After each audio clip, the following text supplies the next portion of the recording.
Okay, so my Bible plan recently, I've been going through the entire Bible, and we just started Daniel.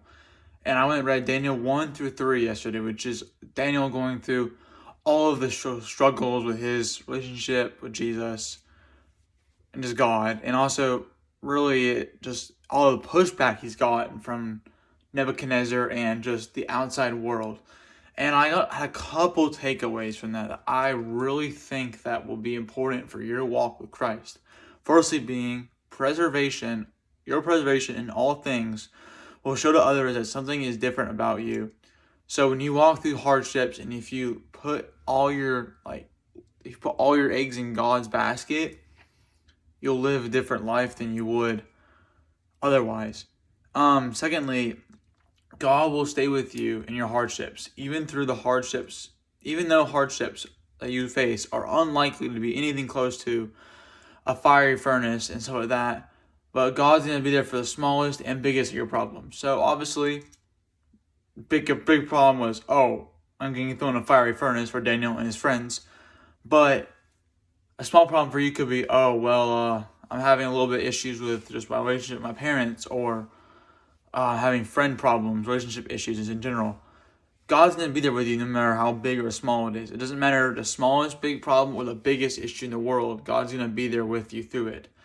Thirdly, God makes his children, so you and me, look different because his children are commanded to be not like other people. So obviously, everyone's like, I want to be like them. I want to be like everyone else. I want to be the same.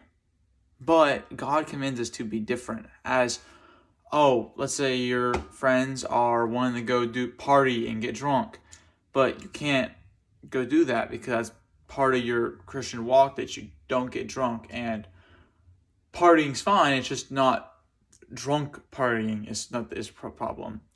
Then lastly, when you decide to follow God's will, he will give you favor in it.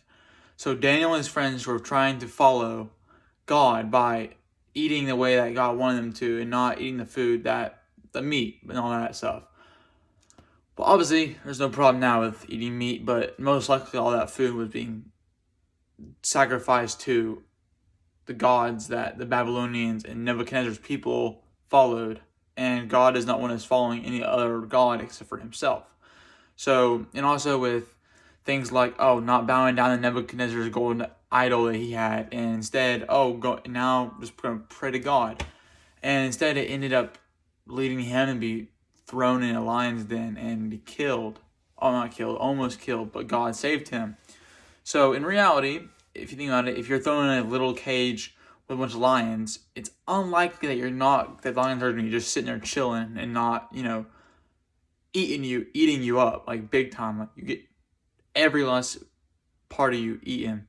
But God calmed and just made the lions stay right where they were and had them not eat Daniel, because God gave him favor because Daniel was following God's will for his life. Just as you and me, God will give you favor if you follow his ways. Because if you're following him, then it's pleasing the Lord. And if the Lord is God, which he is, as God, he's going to keep you safe through the hardships of life, through everything you go through. If you follow God, everything will pan out perfectly for God's glory and your good. It may not seem good in the moment, but in the end, it is all good for you and for his glory. I'll keep you updated through the next couple weeks, obviously, with Bible reading and stuff like that, and takeaways for your life and my life. This is kind of a way to keep me accountable a little bit to reading the Bible, because reading the Bible for me and just people in general is very difficult to do. Not because we don't want to, but it's just we are so busy all the time.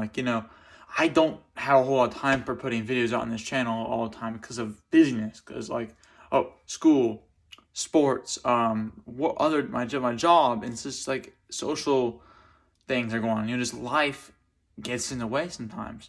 But you gotta make time for God's word because it is the most important thing you can do in your day. Particularly starting it off with your day with the Bible. Obviously, you don't have to start your day off with God's word, but starting it off with God's word is very good, a very good idea if you're not reading the Bible right now, start reading the Bible when you wake up. If you're not a morning person, read it at some point throughout your day. Rather, I'm eating lunch, how about I pull my Bible out and read it instead of scrolling through Instagram? Or, I'm now evening time, I had nothing to do, I'm off the clock, or I have no schoolwork to do right now, or I'm done my schoolwork, I'm not going to go to bed for another little bit. How about I pull my Bible out and read a little bit instead of watching that TV show or scrolling through that Instagram feed or watching that video or just doing anything. If you have free time, put your time into reading the Bible. It will make a big difference in your life. I'll see you next week.